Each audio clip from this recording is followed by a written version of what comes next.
Welcome to the Deep Dive. Today, we're taking a crucial look at, well, a whole collection of recent global events. That's right. Everything from the really staggering costs of natural disasters to some unsettling new threats in aviation and these persistent humanitarian crises. Yeah. Our mission really is to sift through all these different sources, articles, research, your own notes, and just pull out the key insights. We want to give you, the listener, a kind of shortcut to understanding the fragility, maybe, and the interconnectedness of our world right now. Exactly. So get ready for some surprising facts, I think, and maybe a fresh perspective on what's unfolding. And what's so striking here, I find, is how these events, which seem so different on the surface, climate shifts, human errors or actions, societal crises, they all kind of weave together. Right. There's this common thread, this theme of rapid, sometimes really dramatic shifts in the global landscape. So we're going to try and connect those dots for you. Yeah, I hope you understand not just what happened, but maybe more importantly, why it matters. Oh. And what questions does it raise for all of us, really? Precisely. This deep dive is about trying to clarify some of that noise. Yeah. And focus on the signal. Okay, so let's unpack this first area, nature's power. Right. Our sources paint a really stark picture. It's almost alarming, actually. It is. I mean, just consider the scale. First half of 2025 alone, the U.S. faced something like $126 billion in natural disaster losses. Billion with a B. Yeah. And to put that in perspective, that's more than triple the century's average for this same period. Yeah. Triple. That's the stat that really jumps out. It's not just an increase, it's a massive leap. And we're talking devastating stuff here. Wildfires in LA, a whole barrage of tornadoes across the Midwest, catastrophic floods down in Mississippi. Yeah. And together, those events led to over 100 deaths just in the U.S. and globally. The total losses climbed to $162 billion, way above the historical norm again. And what these numbers really show us, I think, is how fast the normal is changing. These aren't just, numbers on a page. They signal this accelerating trend. Yeah. And it's really challenging our infrastructure, our emergency response, even just our sense of security. The sheer volume, the increasing severity, it suggests that what we maybe thought was an anomaly, an outlier, that might just be the new baseline now. That's a sobering thought. It is. Yeah. So the critical question becomes, are we, as a global society, actually prepared for this new level of intensity? Because maybe our old ways preparing... It might already be out of date, obsolete, really. And it's not just about the money or the property damage, is it? The human cost is just stark. Absolutely. Look at Europe. That brutal heat wave starting late May. It shattered records. Temperatures soared above 46 Celsius. That's, 115 Fahrenheit? Yeah. In parts of Portugal and Spain. Just brutal heat. And scientists estimate over 2,300 people died across Europe in just 10 days because of it. Yeah. And here's the chilling part. That's about 3 times the number they'd expect without human-driven climate change. 3 times. That specific link is so important. It really is. And that inferno, it sparked massive wildfires across the Mediterranean. Over 1 million hectares scorched. That's the largest area burned in the EU in decades. Just gone. It's hard to even picture that scale. When you read that, it stops being the statistic, doesn't it?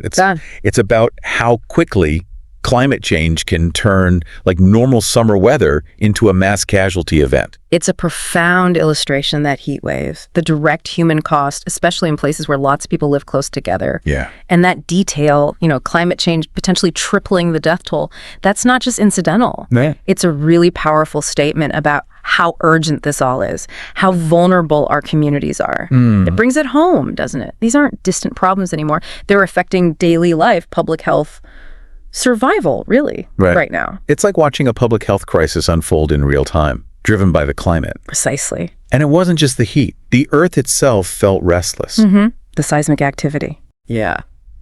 Late July, the Kamchatka Peninsula in Russia, rocked by an 8.8 magnitude megathrust earthquake. 8.8, that's huge. The strongest since that awful Tohoku quake back in 2011. Right. And megathrust itself tells you something that's one tectonic plate grinding under another. Yeah. Enormous energy release. Exactly. Yeah. Causes the biggest quakes we see. Now, despite how intense it was, the direct damage was, thankfully, relatively contained. Yeah, luckily the location helped limit the immediate destruction. But it triggered a tsunami warning across the whole Pacific Rim. Which is always worrying. And tragically, there was an indirect death in Japan linked to the evacuation measures. Ah, yes. Which just highlights how even the side effects, the human response itself, can be deadly. That's a crucial point. And earlier, back in May, a 7.4 quake hit the Drake Passage. You know, those notoriously rough waters near Antarctica. Right, some of the most treacherous seas on the planet. It prompted regional tsunami alerts too, but thankfully no major disaster resulted from that one. Still, it's a stark reminder of the planet's raw power, isn't it? Absolutely. And what strikes me about these seismic events, like Kamchatka, is the sheer potential for widespread impact, even if direct destruction is limited that time. Yeah. And that incident in Japan, the indirect fatality during an evacuation, it's sobering. It tells us that even with modern warnings, the human element, especially in these high-stress, rapid situations, adds another layer of risk. Right. It's not just about the quake or the wave itself. Exactly. It's the whole chain reaction. Yeah. How human systems respond or maybe sometimes over-respond. That often dictates the ultimate cost. So our preparedness needs to think about that whole chain, not just the initial event. Absolutely. The full picture. Okay, so shifting away from natural threats for a moment. Our deep dive also shows how vulnerable we still are to human-caused disasters. Accidental or otherwise. Right. For example, in Brazil, near Santa Catarina, a really tragic hot air balloon crash. Oh, I read about that. Awful. Yeah, 8 people died out of 21 on board when a fire broke out during the flight, June 21st. And our sources say that's the deadliest balloon accident anywhere in the world since 2016. Wow. It's sobering, isn't it? Something that seems so peaceful, a balloon ride. Yeah, serene. Can turn catastrophic so quickly. It really exposes unexpected weak spots in systems we might take for granted. It does. And that accident, though it might seem like a one-off, it really underscores a broader point. Even familiar technologies, under certain conditions, carry inherent risks, sometimes unpredictable ones. Right. It just highlights how absolutely critical strict safety protocols are and ongoing maintenance. Yeah. Especially where failure could be immediately disastrous. Yeah. Makes you think about how we assess risk in seemingly everyday things, doesn't it? It really does. And what happens when those assessments maybe fall short, but then the story takes a darker turn, doesn't it? A more unsettling one. Yeah, looking at European aviation. Exactly. Some really alarming new threats there. Sources indicate incendiary devices. Incendiary, so designed to start fires. Yes, exactly. Disguised as packages. They narrowly avoided igniting DHL cargo planes. Wow, that's chilling. And these incidents, potentially linked to Russian military intelligence, which adds this element of targeted sabotage. So moving beyond accidents into deliberate acts. Yeah. When I read about that, it felt like something out of a spy thriller. But what's the real-world implication of that? For cargo, for passenger flights? That's a really important question, because like you said, it moves this into a realm of sophisticated interference, potentially state-sponsored. Right. It introduced a whole new kind of threat. And at the same time, we've seen this widespread GPS spoofing. Spoofing, that's where they fake the location data. Exactly. Make instruments think they're somewhere else. And also GPS jamming, which just blocks the signals completely. Okay. These actions, reportedly coming from the Kaliningrad area, have disrupted navigation across Eastern Europe, the Baltics, affecting both civilian and military aircraft. So it's not just an inconvenience. Oh, definitely not. These are acts of electronic warfare. They can effectively blind pilots, compromise critical systems, and raise really serious questions about the security of our skies for everyone, passengers, cargo, military. So the challenge then becomes, how do we protect these essential systems? Exactly. How do you defend against these evolving, often invisible attacks? Attacks targeting the very digital foundation of modern aviation. That's a tough one. Yeah.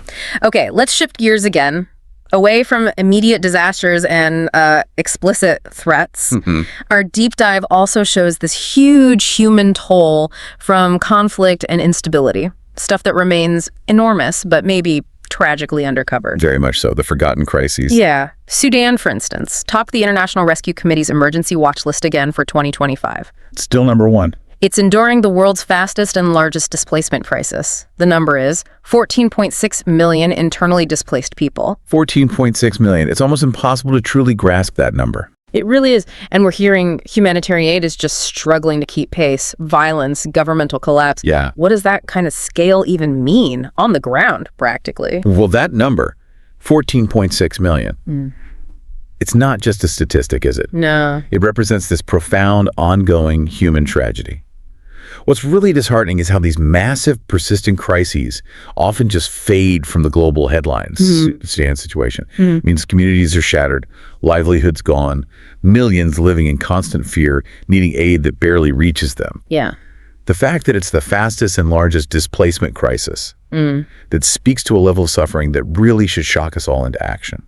But it often doesn't seem to. No, it often remains out of the spotlight, which points to a big gap in global attention and crucially sustained response. And Sudan isn't the only place, of course. No, sadly not. Syria tragically re-entered the top 5 on that same watch list. After that sudden escalation late last year. Yeah. Various non-state armed groups, militias, extremist factions basically toppled what little government control was left, sowing more chaos, displacing more people. Just layering tragedy upon tragedy there. It seems like it. And our sources also highlight these other persistent flashpoints, right? The Congo-Rwanda border clashes. Yeah, ongoing tensions. Yemen and Haiti, Ethiopia's fragile situation after the Tigray conflict, Yemen's ongoing humanitarian crisis. Yeah, the list goes on. And the sources suggest these are often just dismissed or forgotten by the global community. These aren't new problems, but they're still intense. Why is that? Why do some crises grab the world's attention while others, just as devastating, seem to stay in the shadows? That is such a critical question. It gets to the heart of global awareness and intervention, doesn't it? Yeah. This dismissal, as the sources put it. Yeah. It has severe, lasting consequences for the people caught up in it. It really underscores that critical thinking isn't just about understanding the data we do see, but also recognizing where our attention needs to be directed to get the full picture of suffering and instability, whether it's donor fatigue, or geopolitical convenience, or just the sheer overwhelming number of global challenges. Right. The hard fact is that millions are left suffering almost in silence.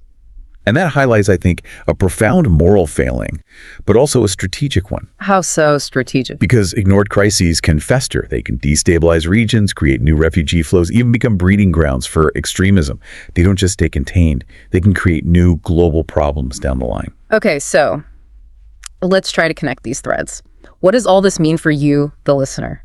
Our deep dive into these recent events, the huge natural disasters, those insidious aviation threats, the underreported humanitarian crises, it really reveals a world grappling with immense challenges. And they're interconnected. Deeply interconnected. We've seen the scale of natural disasters just escalating, rising costs, surging death tolls. It signals our climate isn't just warming, maybe. Maybe, as one source put it, it's truly spinning out of control. The evidence is certainly mounting in that direction. Yeah. And if you zoom out, these stories, taken together, they paint this vivid picture of heightened global fragility and the range of human-made threats. That's expanding rapidly, too. Right, whether it's a hot air balloon catching fire mid-flight. Or sophisticated cyber warfare targeting airplanes. Yeah. Danger can arrive disguised, unexpectedly. It really challenges our assumptions about safety and security. It forces us to reconsider the layers of protection we thought we had, maybe, and how quickly they can be breached. And maybe most importantly, these other crises, mass displacement, armed conflict, they rarely dominate the headlines for long, do they? No, the news cycle moves on. But they demand our sustained attention. Because without that awareness, that global focus, aid falters. Suffering deepens for millions. It's a vicious cycle. A feedback loop we desperately need to break. And the broader implication here, I think, is that this danger zone we're talking about, it isn't confined to one place or one type of event. No, it's global. It's a global phenomenon, manifesting in all these diverse, interconnected ways. So this deep dive really highlights how critical awareness is. It's the starting point, the foothold where preparedness begins. For individuals trying to understand their world. And for the global community trying to form a cohesive response. Right. So the real question then becomes, in a world shifting this quickly, how do we cultivate not just awareness, but actual resilience? Resilience, the capacity to adapt and recover. Exactly. How do we build that capacity in the face of such diverse, interconnected challenges? How do we move from just knowing about it to effectively doing something? Well, this deep dive has explored some snapshots of that danger zone, a world where climate chaos, natural disasters, geopolitical tensions, targeted attacks, they all collide. And what binds them isn't really geography, is it? It's urgency. Each event pushes us to rethink just how fragile our systems and maybe our lives truly are. And ultimately, understanding these complexities, seeing the connections, that's the indispensable first step. Yeah. The more informed you are about these interconnected threats, the better equipped you become, hopefully, to critically assess information, to understand the implications. For our shared future. Exactly, for our shared future. We hope this deep dive has given you a clearer, maybe more nuanced picture of some of these critical challenges unfolding around the globe. And as you reflect on these stories, maybe consider this question. In a world where so many global events are interconnected, how might understanding one crisis, even one that feels distant, how might that better prepare us to face the next one, wherever it might strike?